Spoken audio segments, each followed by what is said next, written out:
How you doing, everybody? My name is Brad Duncan. I'm the National Pool Product Trainer for Raypak. I'd like to welcome you to our swimming pool Raypak podcast, the name of which we don't actually have yet. We're working on that really hard, trying to determine what's a good catchy name that people will like and remember. And as of the time of the shooting right now, we don't actually have that. However, as you watch, as you're looking at this right now, suddenly will appear the name of the podcast right here. There it is. There. Thanks for joining in on it. I appreciate that. So there's the name of our podcast. We certainly hope that you like it as much as we do, whatever that might be. So, moving forward, this is the first in a series. We're going to do a podcast here at Raypak, and we're here at our Innovation Learning Center in Oxnard, California right now. That's our current backdrop as we speak. Construction workers and cranes and men with huge power tools and steamrollers and things of that nature are working on our new set. We're going to have an actual set as opposed to this, which, don't get me wrong, pretty cool. It's, places where we at Ream have stuff all over the world. So that's a lot of fun, but we're gonna move on to something a little bit upgraded from this, and we hope that comes out pretty good too. Keep tuning in, and you'll find out what that looks like. What we'll be talking about on an ongoing basis is, but quite simply, pool stuff.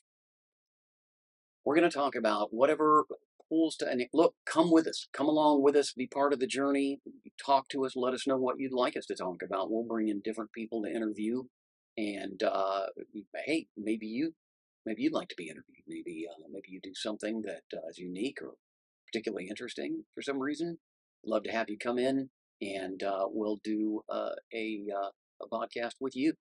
So, to that end, we have with us, why don't you go ahead and introduce yourself, because it just occurred to me that I'm not really sure what your last name is. My name is Michelle Watson. Watson, that wasn't so hard. Yeah, pretty easy. Yeah. And you are, we got you in here because, first of all, you certainly are a perfectly reasonable example of a member of the swimming pool industry, but more importantly, in this case, you are the Pool Nation Pool Girl of the Year. Congratulations. Thank you. Great. So I got to imagine that there was a lot going on in terms of how they choose this individual. I was not privy to how they do that. I'm given to understand that they do have Pool Guy, Pool Girl of the Year, one each. Now, I know from personal experience, because for those of you that don't know, I'm an old pool guy. I started pushing a pole, and, well, I'd rather not say when. It was a long time ago. That's all you need to know. And I pushed a pole for a very long time and installed and repaired a lot of swimming pool equipment. But these things weren't available to me at that time back in the day. And now I'm finding that Pool Nation has got this, of the year award. Let's start with, let's back up a little bit. Let's talk about what you do and how you started to do it. You are a pool technician, yes? Yes. Okay, so service and maintenance, repairs, all that? Mm-hmm. I would have to imagine as much. Now, I know from personal experience that simply the number of females in this industry at that level and doing that particular job is not very high. I would put the percentage off the top of my head something in the 5% range. Does that sound about right to you? Yeah. I mean, locally in the area, I think I know of maybe 2 females that work for either their husband or brother. Um, but I don't know anybody anywhere in the area that owns their own business. However, now that I'm networking, outside of my town, I'm meeting more and more females who are pretty badass and own their own businesses and have it going on. So Yeah, we love to see they're out that. there. I teach classes. I teach classes for Raypak products all over the country. And usually, if I've got 20 people in a class, there might be, let's say there's 4 females in the class. Of the 4, 2 of them are probably counter personnel or office personnel at a distributor, and that's fine. Love to have them. And then I might have 1 or 2 actual techs. Now, the industry has been scrambling to try to get more techs into the industry, get more people involved in the maintenance side, and there's a huge call for it. And the industry is open to the ability to build your business in any way you see fit. So it's a great opportunity. It's a great business to be in. I think maybe if we could reach out and bring and involve more women in the conversation, we could perhaps relay the idea that look, this is a perfectly reasonable career for a woman. Do you see anything wrong with any of those statements? Are you? No, now that I've been doing pools for so long, I've had friends, um, you know, ask if I'm hiring, and more females are definitely seeing an opportunity to be in the business, and the business is being recognized more as a career, which has been amazing. I think pool guys were just looked down on for so long of just, oh, the guy that comes in your backyard and cleans your pool, when we're so much more than that. And this last year, I've been a big advocate for that, of, letting people know, like, we're professionals. We take our job seriously. There's a lot we have to learn and a lot we have to do in order to maintain your pool efficiently. And I think that is attracting a lot more people. And the industry is doing a really good job the last couple years of like the education and treating it as the profession that it deserves to be. It absolutely is, and I used to tell people, if you think of a pool man as a clown, do you really want some clown in your backyard, putting chemicals in the water that you're going to dunk your children in? Is that what you want? Because I don't think you do. A pool tech has to be a chemist, a plumber, an electrician. Uh, I can't imagine a business person, because you have to keep all that stuff put together and know how to do each of these individual things. There's licensing involved. There's insurance involved. The person in your backyard, by and large, is a profession. And the further we go to educating the public to that end, the less perhaps they will squawk about things like how much money they're paying per month. Because, yeah, I could probably find somebody with a pickup truck with a pole sticking out the back of it. And, he's got a general idea of how the brush works or how to vacuum the pool. Maybe he doesn't know much else. Okay, yeah, you pay that guy $50 a month. He'd probably show up. Is that really what you want? That's a big question. And, we're always glad to have people that have a realization that this is a profession, not doing this as a hobby. This is not something we're doing because we don't have anything better to do with our time. This is how we make our living, and then we're professionals. So we train ourselves as such. And I'm, just glad to hear that you already have that grip. I'm happy to see more and more people figure that out. Now so all right, look, obviously you're a well-established pool tech, but you have to admit everybody's got a story about how they managed to get into the business. In my case, it was just a matter of owning a pickup truck and needing a job. It was that simple. I didn't know anything about swimming pools, but somebody needed my help. He taught me what I needed to know. I educated myself further from there. How'd you do? So my story's a little bit different. I think I'd call it more fate. But I worked on boats. That was my living. I worked on scuba diving boats and sport fish boat, and my husband's a crab fisherman, so I go crab fishing with him. So pretty much boats were my life. And then when I was pregnant with my son, I worked until I was 9 months pregnant on the boat. And after I had him, I couldn't go back to work on the boat and be away from him. So my apartment complex hired me, and I started in the office a couple days. Hated it. Asked to do maintenance, and luckily they hired me to do maintenance. So I kind of got a little taste of, plumbing and electrical, just a little bit. Change out a GFI, change out garbage disposals and dishwashers, and the maintenance guy there was really cool. The trust he had in me, I have to thank, because he showed me once how to do a dishwasher, and the next day it was sitting in front of the office with a dolly, and I had to go to the sixth floor and put it in. So I think the trust of, someone teaching you and allowing you, and to do that. So that gave me a little starting point, and for my um knowing that I'm gonna like to fix things in the future. But but yeah, I would just drive around and see pool guys, and I don't know why it drew me in, but I would say, "Hey, how do you get in the business?" And one day, one of the guys I asked, he hired me on, so I started working for him on my days off, and then eventually started growing with him, and then started giving away the days at my apartments until I became full time for him within the year. So I don't know what drew me to the pool trucks, um, but I'm glad I did because now that's what I enjoy to this day is fixing things.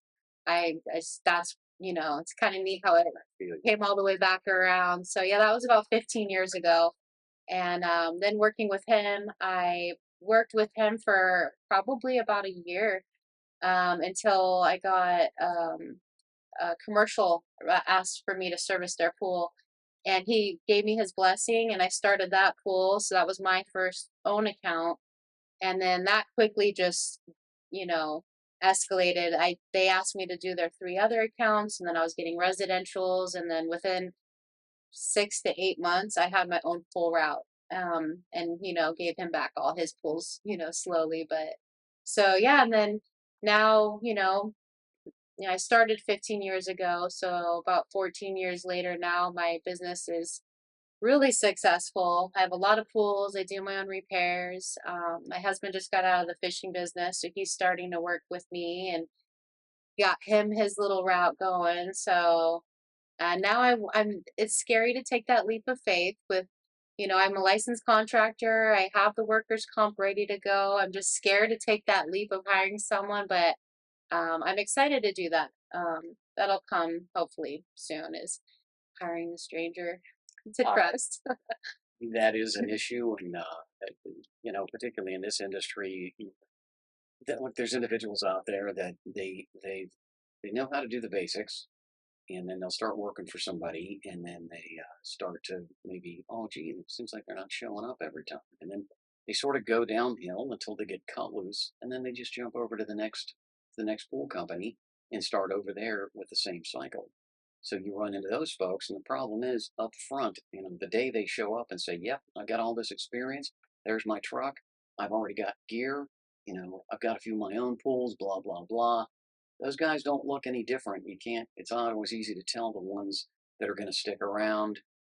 And in some cases, in fact, I think a lot of the time, if if you pull somebody in off the street that's anxious to have a career and really want to work a job and not just fill in some time and make a few bucks until they can move on, you can find an individual like that and train them yourself. I think you quite often have a little better luck with that person in terms of Yeah. knowing how much they knowing that they know it correctly, and knowing that they are going to stay on board and stick around for a while. And that's what I've seen moving forward, as time goes on, because it's been a long time. Yeah, I've heard that too. Like, you got to be careful because you don't know where they learned and Yeah, what bad habits they picked up. So you want to make sure you hire someone that learned good habits. and so, Bad oh yeah, habits. the problem is, you don't hear about it until the customer tells you.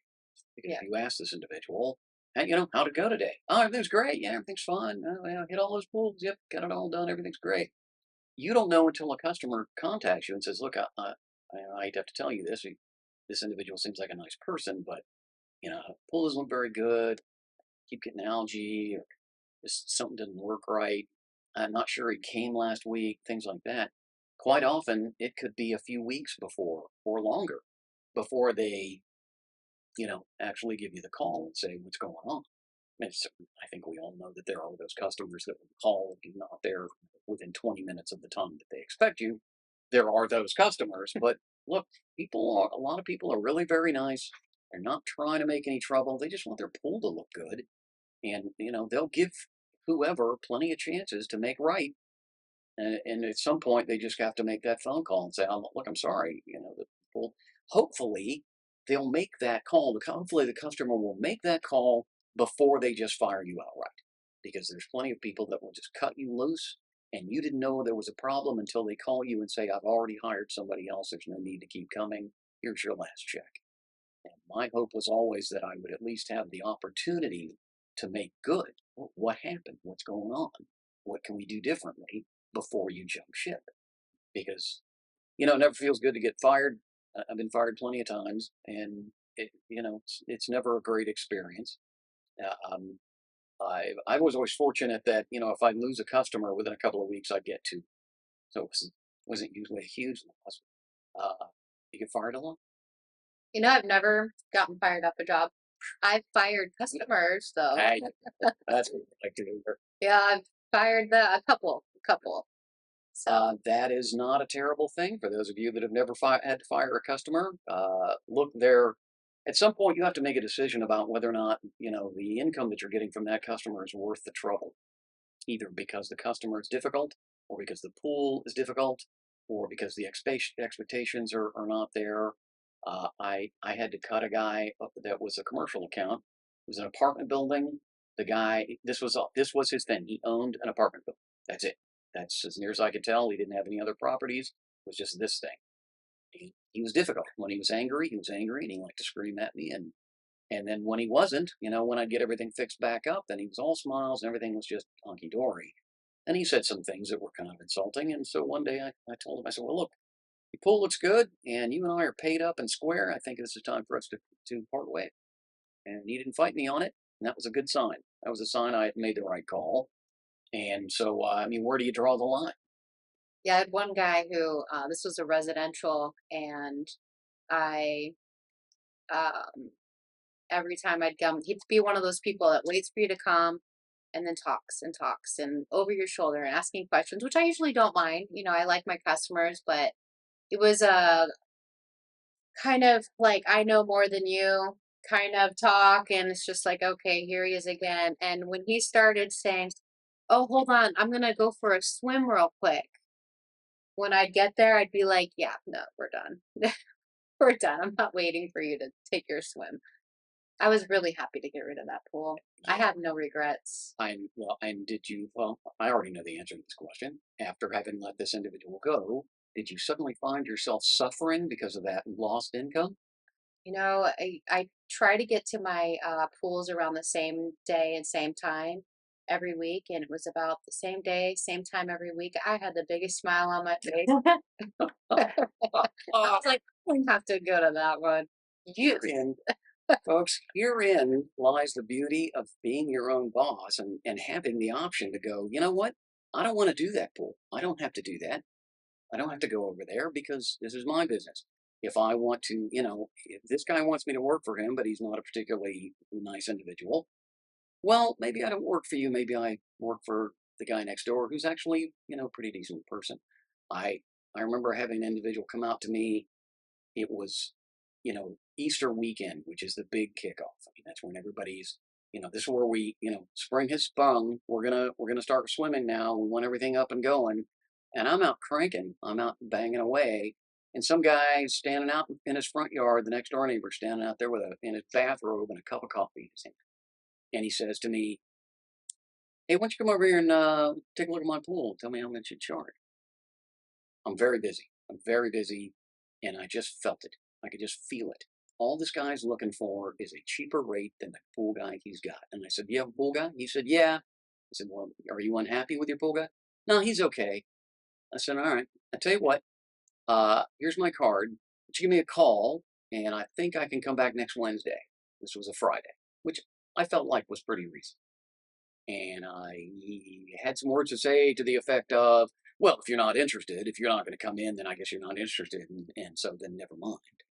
And I didn't give it a second thought. I said, okay, take care, see you. I never heard from the guy. And I don't, at no point did I ever think, oh, gee, there's a customer I could have had. Because there's good customers out there. And, quite often you find yourself, you know, without that guy, and you don't miss the guy. You find yourself kind of happy. We have things falling apart here on the set. Just so you know, if anything catches fire, you guys will bring in a. We've got a massive crew. You guys can't see it because it's off camera. There's like 30 people in this room right now. So if one of you if something catches fire, if you could come in with a fire extinguisher, put that out, we'd appreciate it. So I don't know what that's some sort of power cord. We're going to let that go. You know, my difficult customers, two off the hand. Both of them gave me I call it the red flags.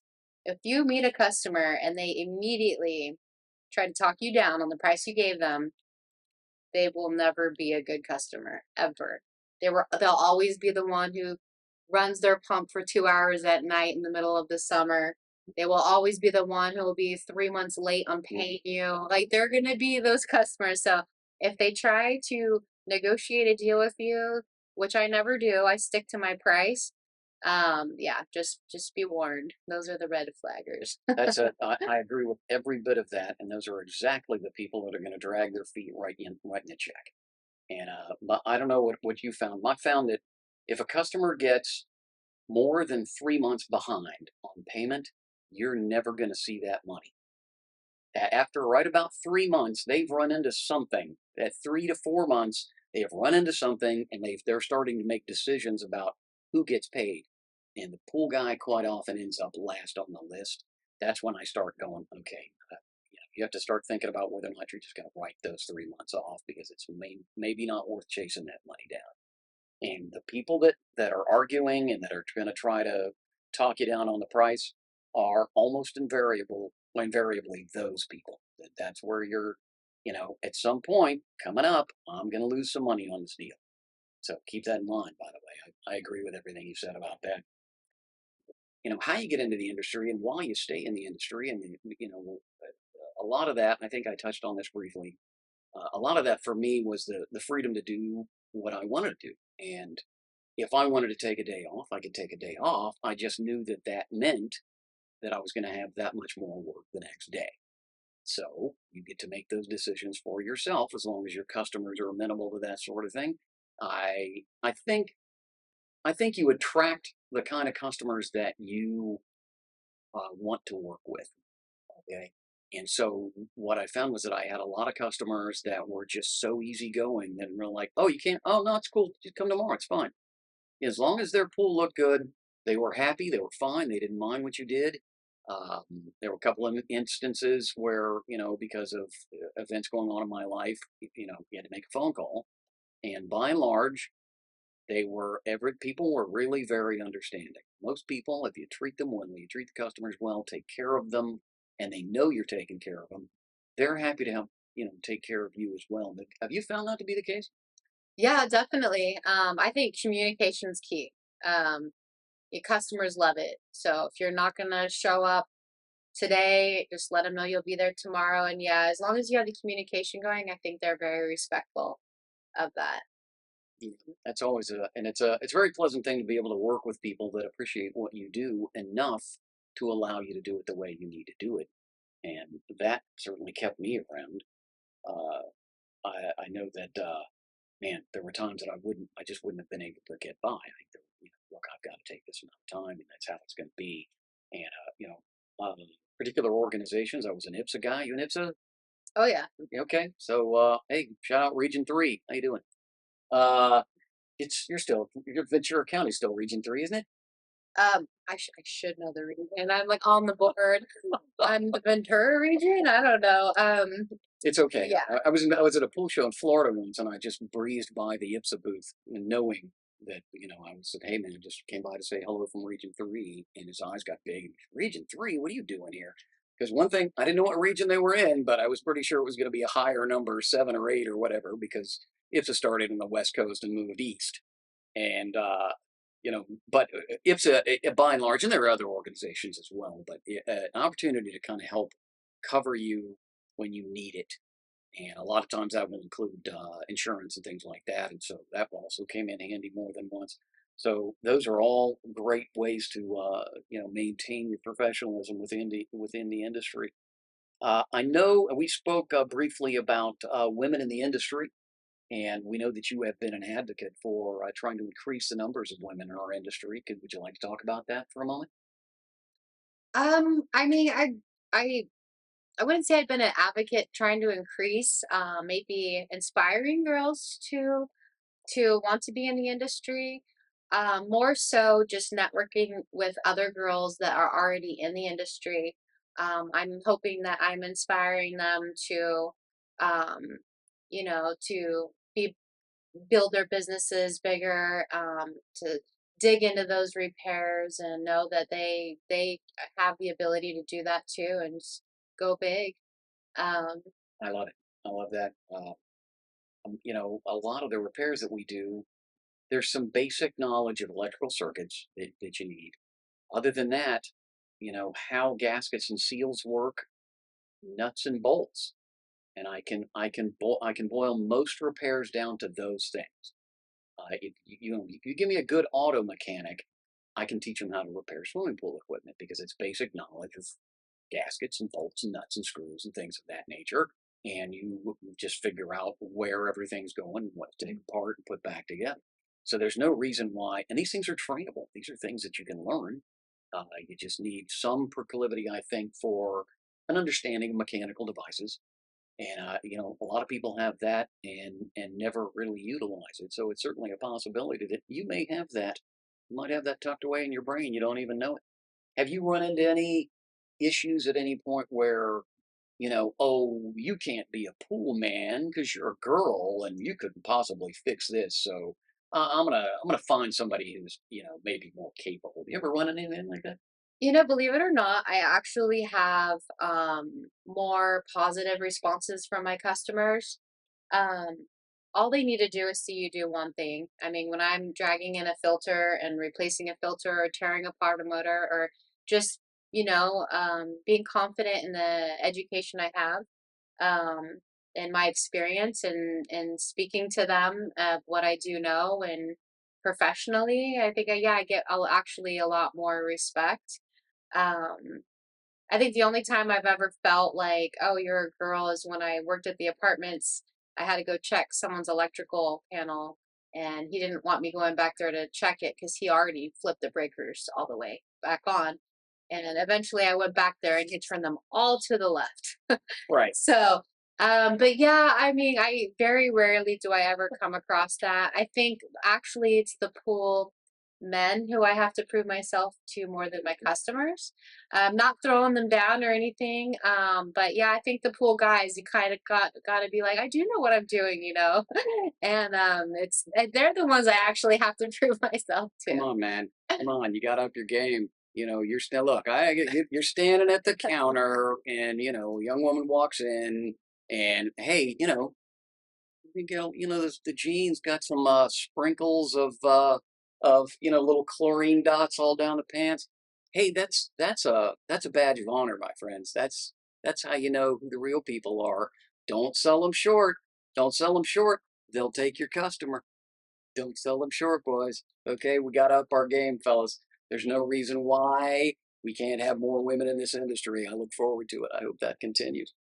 Do you know of any common mistakes that you found yourself making early on, either as a business person or as a technician?